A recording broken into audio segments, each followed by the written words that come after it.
Okay, cool. Well, welcome back to another episode. Wait, did you notice my socks have cows on them?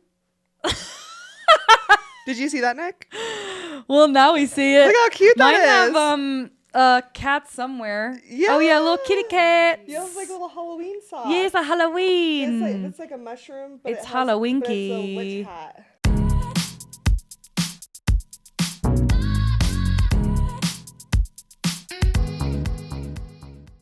Welcome to another episode of My Body, My Jokes. This is Morgan Lorraine Gallo coming to you from Dude IDK Studios. Today I am with comedian Aurora Singh, and if you didn't listen to last week's episode, I interviewed her and we talked all this shop about body image and being a woman in comedy and how we met, and a very funny story about the weekend when we met involving a fupa. So please go listen to it. And if you want to support the podcast, please give me a 5-star rating on wherever you're listening to it, because that helps me get the word out, spread the word, hopefully help some other people in recovery. But today with Aurora, we are going to dive into a topic that is very near and dear to both of our hearts, I think, and that is life after sports. And you brought this up to me because we were talking about how we go through this transition when we stop doing our sport as athletes, whether it's after high school or college or being in a league when you're an adult, whatever it is. You're like, oh, my body is not performing for that anymore. So the way I fuel it and the way I take care of it is completely different. So before I get into some of the research and things I found online, give me a little like synopsis of you as an athlete. Okay, so basketball's always been my sport. I played a bunch of sports growing up, and then 7th grade decided that basketball was all I wanted to do. And so I started playing on a club team in 7th grade, actually, that I'm actually still I'm actually still friends with all those girls that I played with. Oh, wow. Yeah. I love that. But so in high school, I would play on my high school team. And then on the off season, I would play on 2 different club teams. Holy shit. And an Asian league team. Oh so I was active all year round. I was also, looking at getting recruited for college. And so then at a certain point, I decided I didn't want to play basketball anymore right before college. And then when I officially quit, or I wouldn't say quit, but retired, right? Yeah. After my senior season, I was like, wait, I really miss playing basketball. And so I somehow managed to walk on to a Division I basketball team for college. What? Yeah. Wait, in Reno? Yeah. Oh my God. So I went to the God. University of Nevada, Reno,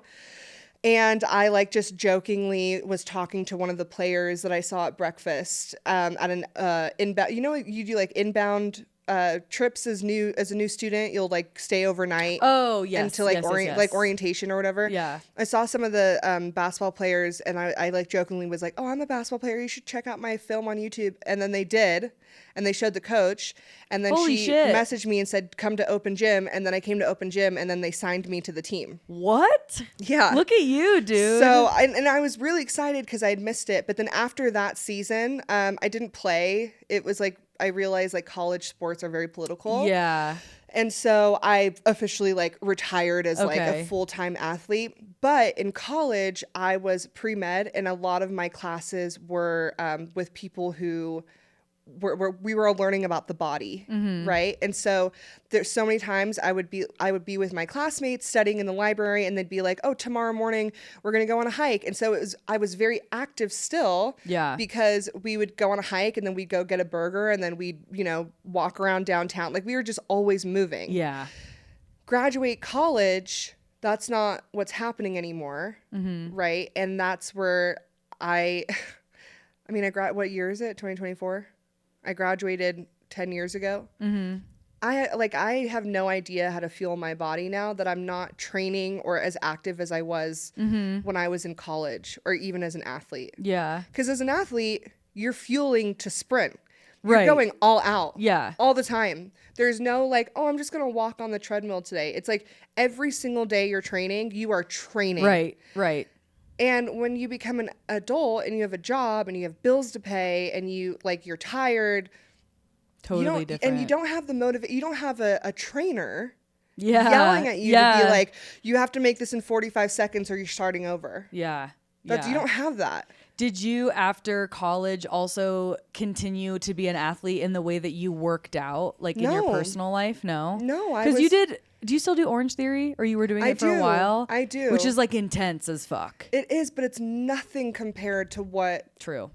It's nothing compared to how I would train as an athlete. Mm-hmm. I mean, as a Division I athlete, you were for me specifically, because I was a walk-on, I had different expectations for myself. I needed to lose weight and build muscle. Mm-hmm. And so 3 days a week, I was going in the gym in the morning with all the football players. And while they were training, I was doing fasted cardio. And then at the end of the day, I would go train for 2 hours with the team. Yeah. With my team. Yeah. And our training was, it was fall training. So we weren't allowed to touch a basketball.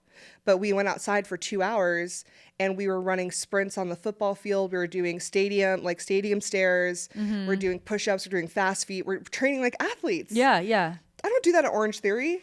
Right. Yeah. I'm a power walker at Orange Theory. I put that shit on incline. Yeah. And I'm walking at like 2.5 miles per hour. Yeah, dude. I'm holding up 10-pound weights being like, yes. Work, girl. Yes. In my little spandex. It's when I was totally an athlete, different. I was like passing, like gonna pass out. Yeah. You know? Yeah. It's About totally to vomit. Yeah. And you're with 13 other girls who are high performing athletes too. So you're competing with all of them. They're all pushing you to go as fast as you can. It's like, how do you fuel your body? How do you get the knowledge to fuel your body when you're not doing that anymore?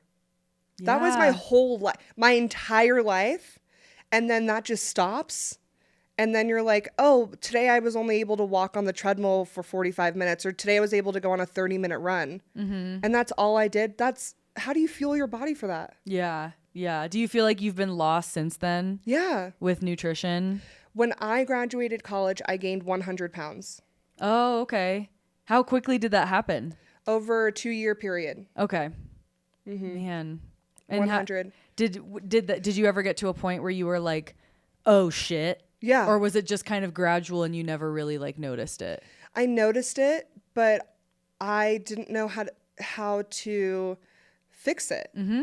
Yeah. Because when I had to quote unquote lose weight and build muscle, I had a personal trainer. Right. I had a team of trainers. Well, and you were probably, the motivation is different because you're like, I want to play basketball. Yeah. Whereas now it's like, oh, I just want to be smaller. You know what I mean? Like when you're an athlete, the motivation to manipulate your body is very different. The motivation now is that I don't want to have to buy new jeans. Yeah, boom, there it is. Because they are expensive. Yeah, dude. Okay. Yeah. So now I'm like, I just don't want to get bigger than the jeans I own. Yeah. But it's like, how do you? I don't know, because when I was an athlete, I would eat, and when I was hungry, and I would eat a lot, and then I would go burn 3,000 calories. Yeah. Now, do you know anything about weight set point? No. We'll have to talk about this. Because the reason I ask is because like, the reason I learned it from this book called Intuitive Eating, which I was going to tell you about because it changed my life before I even started recovery. And it's a really big book in the eating disorder recovery community because it talks a lot about like eating is not about like dieting. It's not about eating a specific way. It's about just like listening to your body. But they talk about what weight set point and how we all innately have a set point that our body likes to sit at. Whether it's because of genetics, it's because of your lifestyle. Like most people who are constantly dieting and exercising to maintain a certain weight are not at their weight set point. They're below it, which is why they constantly have to fight to get it back down because their body is like, no, I want to sit at whatever the weight is, but they're like 10 pounds under it, 20 pounds under it. So I was going to ask you, like, do you feel like your body has always sat at a specific weight and then when you did basketball, it just like drastically went down? Or was it kind of the opposite where you were always one size, you played basketball, and now you're like, oh, I'm in a completely different body than when I was growing up? Completely different body. Gotcha. So, like, I would say that my weight set point is probably around 200 to 220. 200 pounds to 220 pounds is probably where my body will thrive. Because when I was an athlete, at my thinnest, I was 175. And then at my fittest, like strongest I've ever been, was around 185, 190. Yeah. And so I think if I learned how to not do crash diets, like if I learned what my body needed and I was active and consistent, yada, yada, yada, I think around 200 pounds to 220 pounds, I would look and feel great. Yeah. And it would be something that I can maintain in not a fighting way. Yes, absolutely. So that's where I'm trying to figure out. Because I just, being under 200 would be great mentally, I guess. But like, I don't know. It does. I guess the weight doesn't matter as much to me now that I'm older. I'm 32. I'm going to be 33 soon. I, like we talked about in the last episode, I just really am focused on like how I feel. Yeah. And I just want to feel strong. Like I miss that feeling of feeling strong. And I miss that feeling of like being able to just eat and live. Yeah. Right. And I, not to say I didn't deal with eating disorders growing up, because I did, but it was a lot easier to deal with when I was an athlete. So yeah, it's almost like it doesn't, it goes by the wayside when you're an athlete, because the expectation is that you're performing at such a high level anyway, that it's like, well, whatever you got to do to get there. Yeah. You know, there were nights when I was dancing and we would have rehearsals go 4 or 5 hours long, and, you know, I hadn't eaten and I was like starving myself.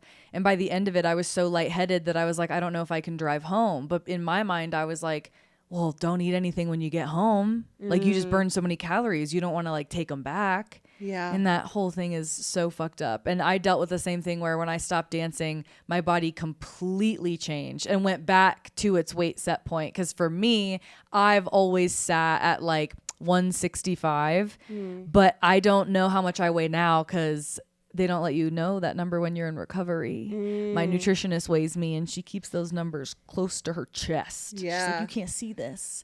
So I don't know how much I weigh now, but I feel like my body's like where it was when I was like, before I started this whole fucking journey of being a psycho eating disorder person. But I found some research that I think is really interesting. Okay, yeah. And so the first thing I'm going to go over is I found a literature review that was in the National Library of Medicine, and it is called Retired Athletes and the Intersection of Food and Body, a systematic literature review exploring compensatory behaviors and body change. So basically this article looked at, I think like 30 something other studies of this same thing and tried to compile it all into like one big bucket of results. And it's all different because all the studies are like slightly different depending on like age range, gender, how long that person was at the sport, what level they were performing at.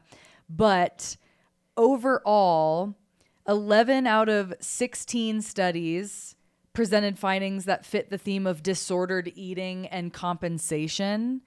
And it was like most evident in studies of retired athletes who participated in high energy consumption, like endurance sports, which to me is like, yeah, basketball, gymnastics, dance, swimming, like those ones where your cardio is like how you perform, your heart rate is what's keeping you there. That makes sense that when they stop, like your body's going to change and you're going to be like, what the fuck? It does make sense. And for some people, they transition easier and their body like can bounce back pretty fast and they gain weight, but it's not intense. But I feel like when you gain 100+ pounds, that's not like a normal response. Like there's no way my what did you say? Weight set point is where I'm at. Yeah. It's just too much. Like I just feel so yucky. Yeah, that makes sense. But it's a little reassuring that it's a normal thing. It's like, it's I mean, such a high occurrence that it's like, it makes me feel like, okay, I'm not alone in this. This is normal. So there must be people out there who have dealt with this, and then maybe I can like learn from them. Yeah. I mean, the next point that I put down literally says that this range of percentages is kind of weird to me, but 42 to 65% of retired athletes engage in adverse nutrition behaviors, like, which I find that funny. I put a bunch of question marks next to this because adverse nutrition behaviors to them were defined as irregular meal patterns and infrequent nutritious foods.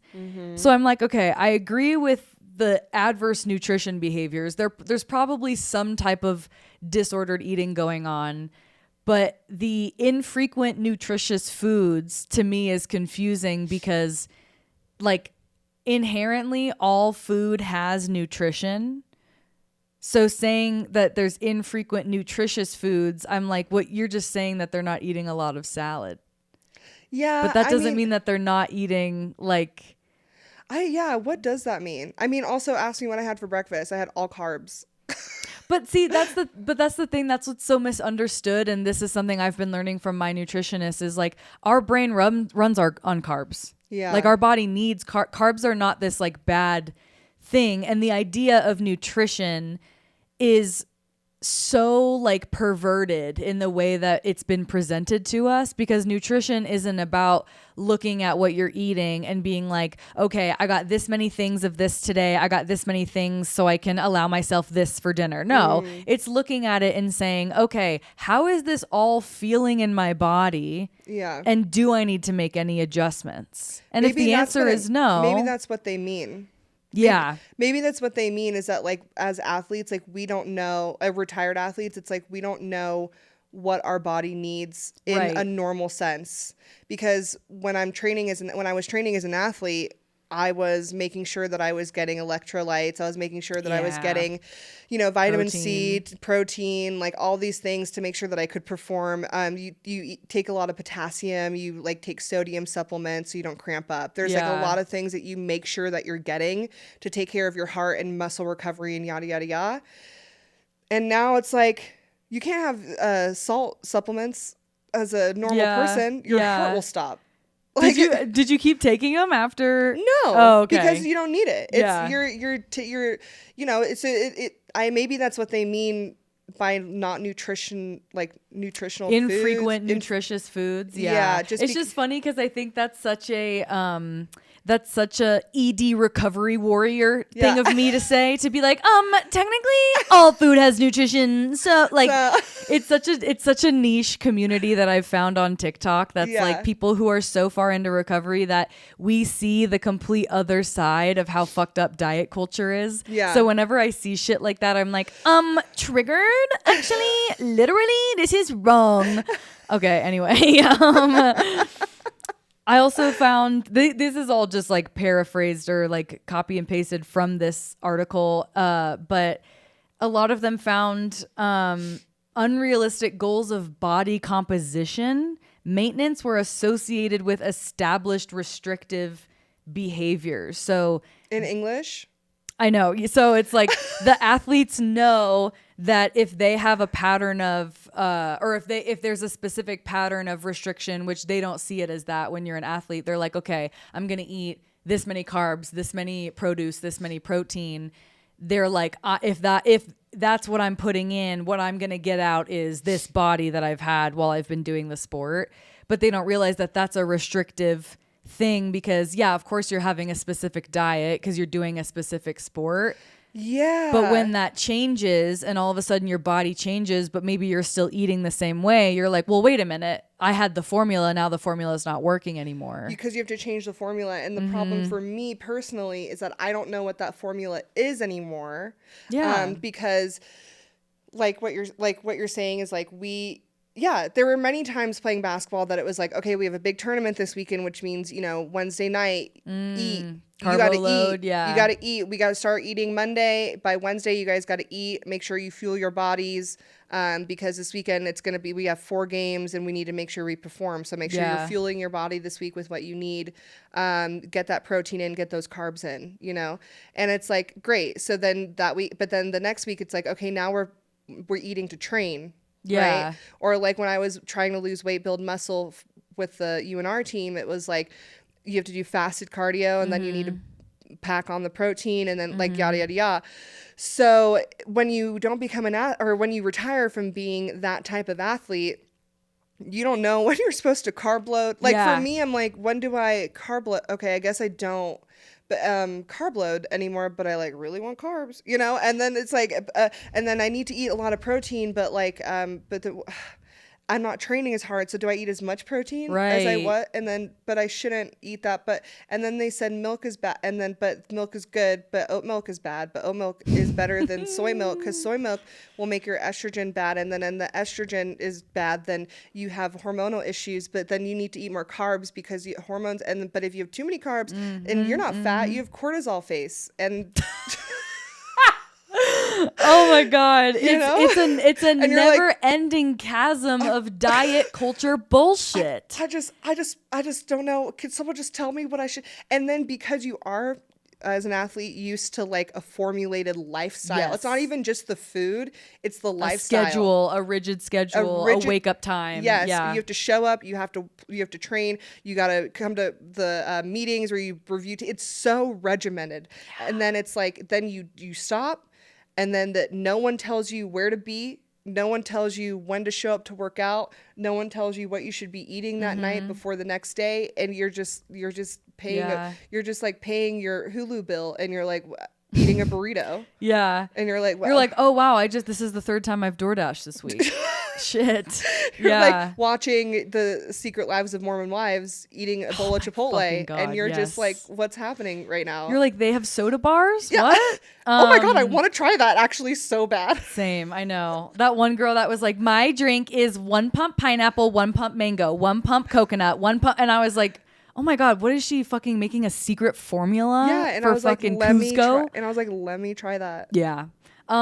It's funny because like, as you were talking about that, I had a flashback to, when I was in probably the deepest throes of my restrictive part of my eating disorder. I was 21 years old. I was on a semi-professional dance crew. I still don't know if that's the right term, because we performed for money, but it wasn't professional. But I was teaching dance.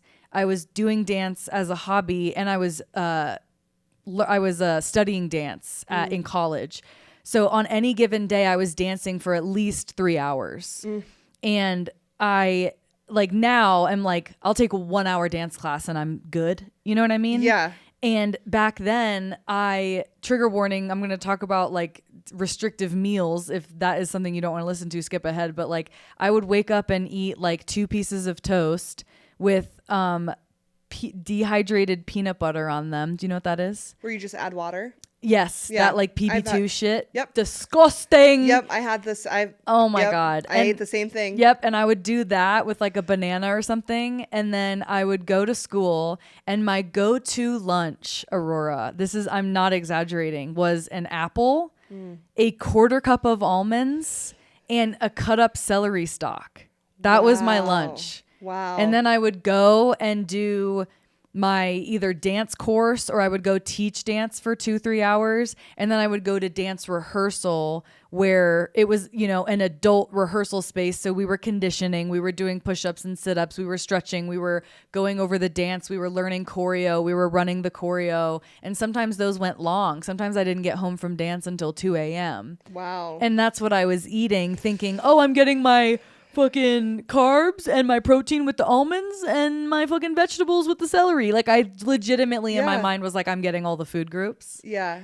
And I don't know how I survived. I don't know how my body. I don't either. And that it fucks you later. Yeah, dude, it's fucked up. When I was at UNR, I wasn't the athlete anymore. When I hung up my jersey after freshman year and I stopped playing basketball, I would eat 2 hard-boiled eggs in the morning with Cholula. Ugh, gross.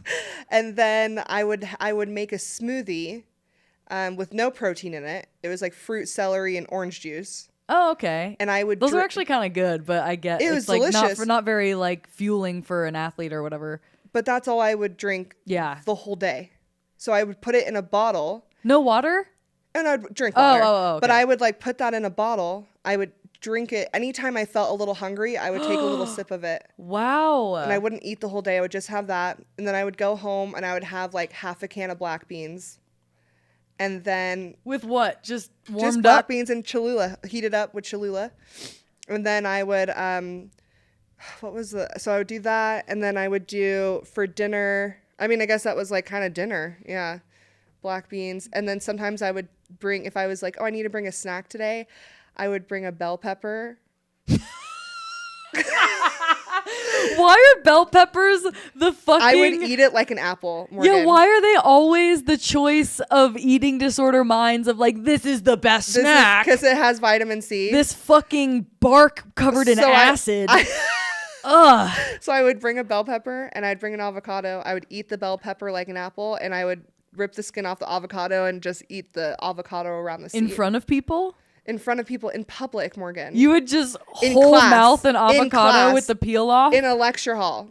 That's hilarious. I would, every once in a while, I'd remember to bring a knife and a spoon, but I'd do the knife and I'd scoop it out with a knife and eat it. Yeah. And that's how I would eat.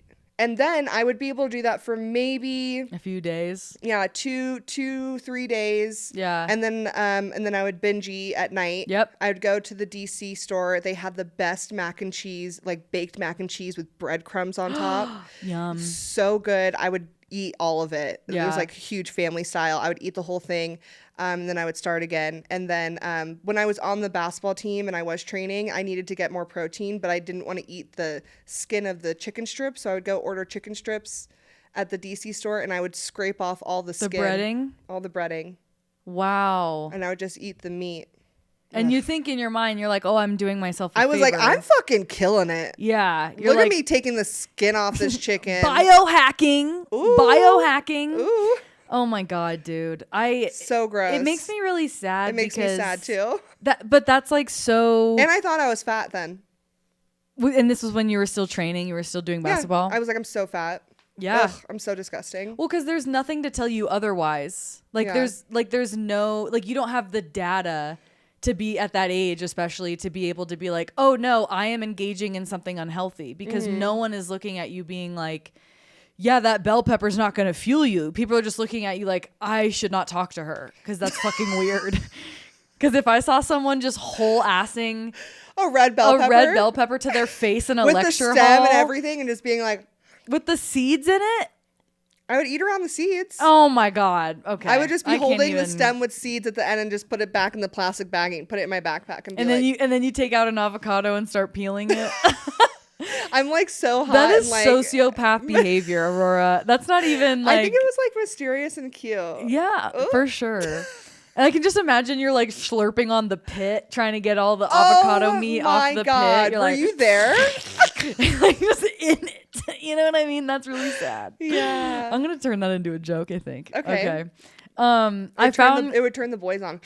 Oh yeah. I've found some specifics among these studies, which were also kind of sad, but one report found that uncontrolled eating was in 5.8% of the retired athlete population, which is higher than in the general population. So if I didn't say that clearly, uncontrolled eating is in 5.8% of the retired athlete population, which is considered to be higher than in the general population. I don't know how accurate that is. What does it mean, uncontrolled eating? Where we just like gorge ourselves? I think that's what it is. We're like animals. Yeah, I feel like maybe they meant to say binge eating, which is surprising because binge eating is so much more common. Although some people I think do have a very skewed idea of what binge eating is. Because even when you said, you were like, oh, I would binge eat and you would eat the mac and cheese, I'm like, oh, that's not even close to the amount. Well, I would get the mac and cheese. I'd get the chicken strips.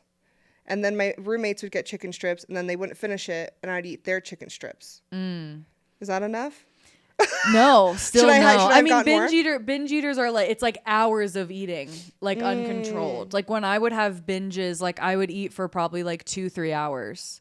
And just not like nonstop, but like I'd like eat something and I'd wait a few minutes and I'd go get something else. And then I'd eat something, I'd finish it. Like finishing like bags of things, pints of ice cream, sleeves of cookie, like so much that you're physically sick. I think I've probably done that more not being an athlete. Yeah, after being an athlete. Yeah, like after retiring, I've participated in those behaviors after. I don't know if I've ever done that until I retired. Right. And a lot of like uncontrolled eating and binging is fueled by the need for food, because your body, and this is something that I learned from the book Intuitive Eating that I really want you to get it because it's really interesting. Like they talk about how when your body is in your mind, you're on a diet, you're on a plan, you're doing whatever. Your body does not know that. Your body thinks that you're going through a famine. Your body thinks that there's danger because you're not getting enough food. So in your body, it's like evolution. It's like, oh, we need to fucking protect ourselves. So it's going to slow your metabolism. It's going to subvert blood supply. It's going to make your energy go different places. It's going to conserve your energy. So your body doesn't know that you're dieting and trying to get healthier. It just feels less energy, so it starts to protect itself. So that's why you end up binging, because your body's like, no, I need food now. I don't care how you get it. I don't care when you get it. I don't care how, I need it now. Yeah. And they did this whole experiment. I want to do an episode on this called the Minnesota starvation experiment. Okay. And it was this thing where they had a bunch of men and they made them eat like 1,200 calories a day, which at the time, 1,200 calories was considered starving. And now it's like a goal for people on TikTok. Yeah, I was going to say 1,200 is not a lot of calories. Exactly. And so anyway, they did this whole thing, and like all the men left with eating disorders. So they basically just participated in a study to come out with an eating disorder. But yeah, that's nice. What happens is like, it makes sense that as an athlete, you're like, okay, I'm on this plan. I'm eating 100,000 fucking grams of protein a day or whatever. And then when you stop, you're like, oh, I can eat now. Yeah. My body wants food now. Yeah. So I told you this the other day on the phone. But I just recently talked to a nutritionalist. I just got connected with a nutritionalist, and I'm going to be enrolled. Do they call themselves a nutritionalist? I don't know. Why? Because I think you're trying to say nutritionist. Is that? But you're saying nutritionalist? Nutritionalist? Nutritionist. Nutritionist? Nutritionist. Okay. Nutritionist. I just didn't know if they called themselves that, and I was like, I don't know. Maybe that's a different designation. Like, legitimately, it's the best thing I've ever. Okay. Okay, so nutritionist. Yeah. So I just got connected with a nutritionist. Yes. Oh my God. We cut all that other part out, it obviously. Feels like a foreign word, like I'm not saying it right, but so that funny. Sounds right. Okay, yeah. Nutritionist. She's great. I've had one meeting with her. I'm going to also be talking to I already have a scheduled meeting with a therapist that is for eating disorders, like helps women with this eating disorders, or I should say disordered eating. And then I have a class set up in December that I'm going to participate in. That's like about having a healthier relationship with with the food and your body and yada yada yada. I love that. So with all of that, one thing that she wants me to work on till our next meeting, which is something I still haven't really done, but it's eating regularly. Yeah. And so the first thing she said is, okay, your goal is when you wake up to eat she's like, preferably within an hour of waking up. Yep. But no later than 2 hours from waking up. And then you want to eat every 2 to 3 hours. Mm-hmm. And she's like, the goal is, you'll have, meals and snacks in between. But right now I don't want you to worry about what you're eating or anything. I just want you to be eating. Yeah. And it makes sense because of what we're talking about. It's like, and she talked to me about this. She's like, diet culture sucks. I'm going to try and break all of that for you, and get you out of that. She's like, I don't want you to focus on losing weight. We want to focus on your relationship with food. Yeah. And she's like, a lot of people, and I've heard this before, and I studied this in college too, which is so dumb because it's easier said than done for yourself, right? Mm-hmm. But like you said, it makes sense to, when you want to lose weight, not just to cut. You have to give your body everything it needs and just add. Mm-hmm. The more nutritional, I don't want to trigger by saying the more nutritional food. Yeah, but but instead of eating like tater tots every morning, like eat your tater tots, but maybe let's add in some egg whites, or maybe let's add a smoothie with those tater tots, and then maybe you won't eat as many tater tots because now you're having a smoothie with protein. So it's like eat every 2 to 3 hours is what she's saying, because she's like, if you cut, you're not going to feel good. Yeah. So it's just tough to get my mind around eating every 2 to 3 hours and eating when I wake up. It is really hard. I have that same thing where, like, when I first started recovery, my rule is you can't go more than 4 hours without eating. Okay. So eat whatever and I'm pretty like good now. Like I eat 3 square meals and like usually 2 snacks, sometimes 3 snacks if it's a long day. But like I did the same thing where like I never ate breakfast and then maybe I'd have like a late lunch and then like a really late dinner. So I was really only eating 2 meals a day and then not really eating a snack and then I was binging or whatever. But the thing about adding I think is so important because something that I've always struggled with is like breakfast foods. Like I don't like savory stuff in the morning. I don't like bacon. I don't like eggs. I don't like potatoes. So my thing is always sweet. I want like waffles, pancakes, a bagel with butter or whatever, like fruit. Like I like sweet stuff. And I told my nutritionalist, I was like, I feel like I'm eating a lot of sugar first thing in the morning. Like, what do I do about that? You know, I put creamer in my coffee. I eat fruit. I eat sometimes I'll get like pastries and like eat one in the morning, whatever. Yeah. And she was like, well, what if you just added protein? Like, what if you just like added some kind of protein to it? And I was like, yeah, but I'm still eating the sugar. She's like, yeah, but you can eat the sugar. The protein will slow down the absorption of it so you don't have a crash and then you'll be fuller. Yeah.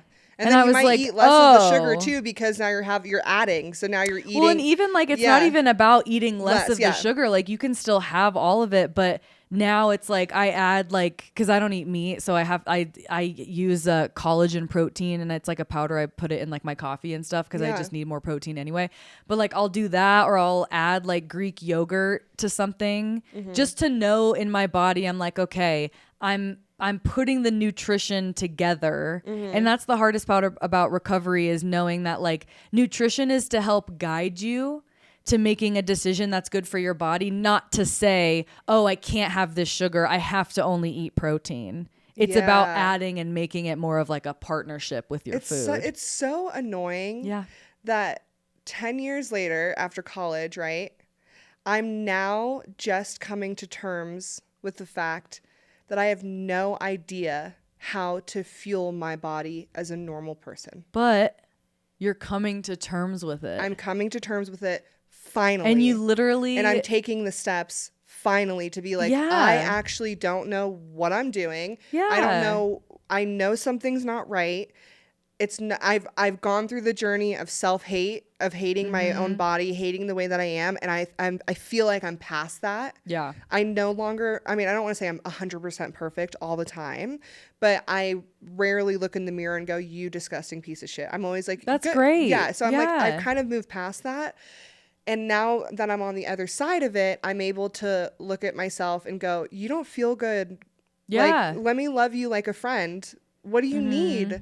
I don't know. You don't know. Let's ask somebody. Yeah. And that's what made me schedule a doctor's appointment, talk to my general doctor, and then have them connect me with a nutritionalist. Which honestly, Aurora, like therapist, that is no small feat, and I hope that you can celebrate that win because not a week ago we were on the phone and you were having a rough day. Oh my God! And you were taking the L up the ass. To be honest, like it was so bad. It was a barbed bat. But then, like a day later, a few days later, you're like, oh my God, Morgan, I just signed up for this class. I got a nutritionalist. I'm never gonna let that go. Doesn't that like roll off the tongue? No, it doesn't. I have to think about it every time I say it. Legitimately, it's all you're going to say now. But like, that's such a huge win to be able to like do that because so many of us struggle for so long and we're afraid to ask for help because it's either scary to think of what they're going to say because you don't want them to be like, well, you're fat, you need to diet. And you're going to be like, well, great. Or I mean, that's all of our experience in women's health. So yeah, why would I or ask to for experience help? the come to terms with the fact that like, yeah, I don't know what I'm doing and I'm at my big age, like don't know what I'm doing. And that's embarrassing to think. But the whole point is that you're going. Yeah. And I signed up. I think a big hesitation that I had over the years is I know what they're going to say. That was like always on. Why would I call? Like, I know what they're going to say. They're going to say, you know, watch what you eat, exercise, be active, and watch what you eat. So in my mind, I'm like, I already know what else. It was like my mindset before I first went into therapy. Right. They're not going to tell me anything I don't know. Turns out turns out after years of therapy, some things have changed. So yeah, it turns out they said a lot of things I didn't know.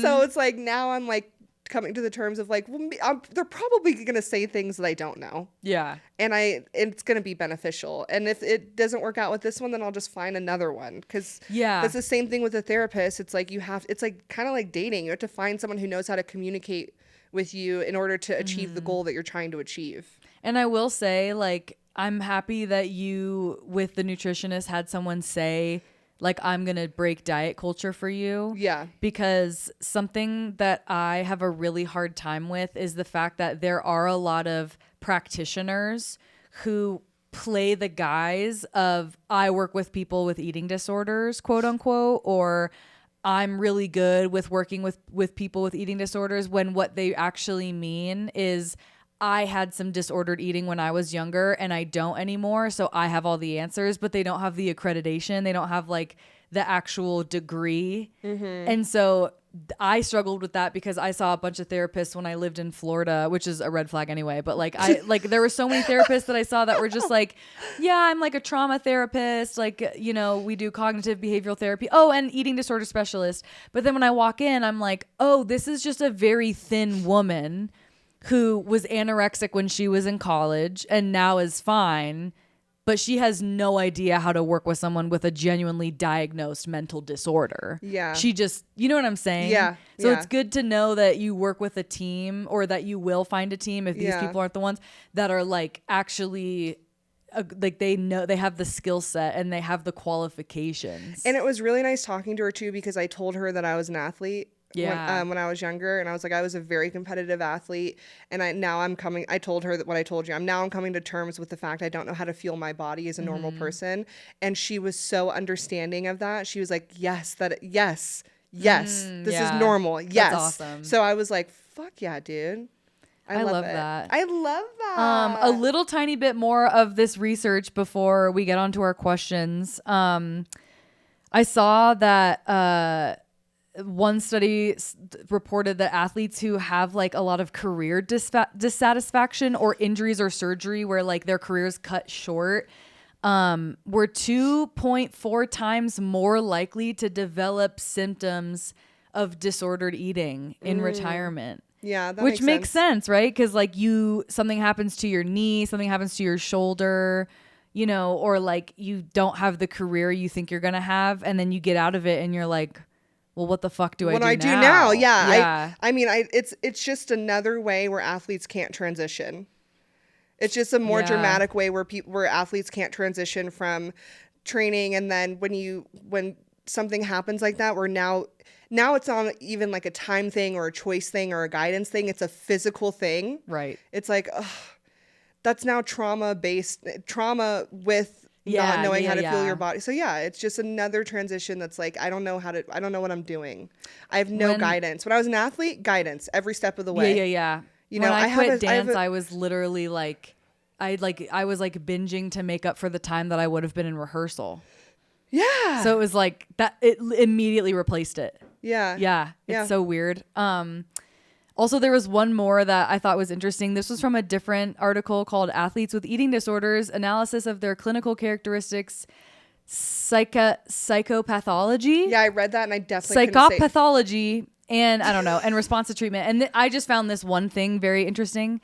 They looked at eating disorder treatments for people with eating disorders. Everyone that participated in the study had an eating disorder, but half of them were athletes and half of them were not athletes.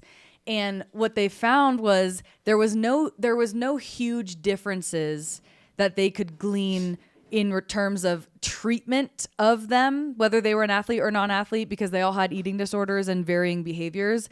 But they did find that among the athlete group, there were people who had worse symptoms than other athletes depending on the sport they played. So people who did like weight class type shit, like, you know, you have to like be on a certain weight class and you have to constantly be monitoring your weight, had way worse symptoms. Gymnasts, swimmers, high endurance people, dancers. So who had better? Probably, I don't know, other sports, I guess. Golfers? That were, I can't remember. I don't know all golfers, the ones. maybe? I know, yeah, maybe people that what's like a non-endurance sport, like shot put? Maybe, yeah. You know what I mean? Or something like that. Long jump. I don't know. Yeah. High jump, whatever. Like no, because they have to hit a certain body. So maybe, yeah. Oh, yeah. Okay. But I just thought that was really interesting. So life after sports, man, be careful if you're an athlete, learn healthy habits. Yeah. While you were an athlete. That would be my biggest takeaway from this is like, if you're an athlete right now, you're younger, you're older, whatever, get the healthy habits now, get the healthy relationship with your food and body now, because it's not the same when you're done. It just isn't. It will never be the same. You will never be the athlete you were when you were on a team or a sport playing competitively. And if you have a healthy relationship with your body and food then when you transition, you're not going to go through all the horrible steps and transition that happens to apparently most athletes. Yeah. It's wild to think that is like how we all experience retirement, is being like, oh, my body is literally changing and that's a bad thing. Yeah. I'm a normal person now. Gross. Yeah. I remember, Shawn Johnson, the gymnast? No. She was like small little white blonde girl. Like she was I think, on the Olympic team when she was like really young. So she looked like a child. Like she looked like a kid. And now obviously is a grown woman and like has like gained weight and filled out and gotten curves. And I remember everyone gave her such a hard time for gaining weight when I'm like, she was 16. Yeah. And she was an Olympic athlete. Oh my God. She probably didn't even have a period. What the fuck are you talking about? Talk about being in the public eye and growing up. It's so sickening. But to conclude this conversation, I like to ask people on my Instagram if they have questions for the pod. I just started doing this, and I got one that I thought was really interesting, that I am interested to hear what you think of this term. Okay. Someone asked, what does anti-diet culture mean? Because a lot of the time I've been like posting like, hashtag anti-diet, or I am an anti-diet culture person, or diet culture is bad. People who don't know the term diet culture or what even anti-diet means, do you have an answer for that to kind of give us some info?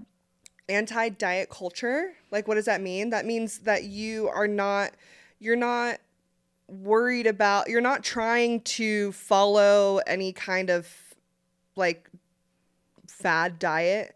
You're not doing the keto. You're not doing the, what's it called? Paleo. You're just, you are breaking through like what my nutritionist said, we're not following a diet. We're eating and we're living. Yep.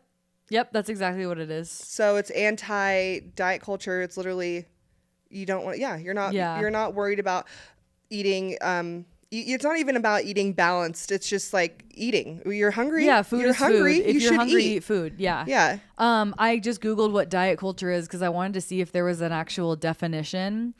And Medical News Today says that it's a set of cultural myths around food, weight, and health. So it's like, one of the bullet points is like, it focuses on thinness as an ideal, labels foods and behaviors as good or bad. It's very black and white, has negative consequences on a person's well-being, included poor mental health, negative body image, and disordered eating. So diet culture is like the ginormous umbrella that all diets and fat phobia and weight stigma and bad body image stem from. If you don't look this way, it's bad. If you're eating this food, it's bad. If you're not eating this food, that's bad. Yeah. Diet culture is basically what tells us to look a certain way and to eat a certain way. And it permeates literally everything in society. Like you even going to the grocery store and seeing like the way that nutrition labels are like put out, the way that things are like labeled, the way that things are displayed, like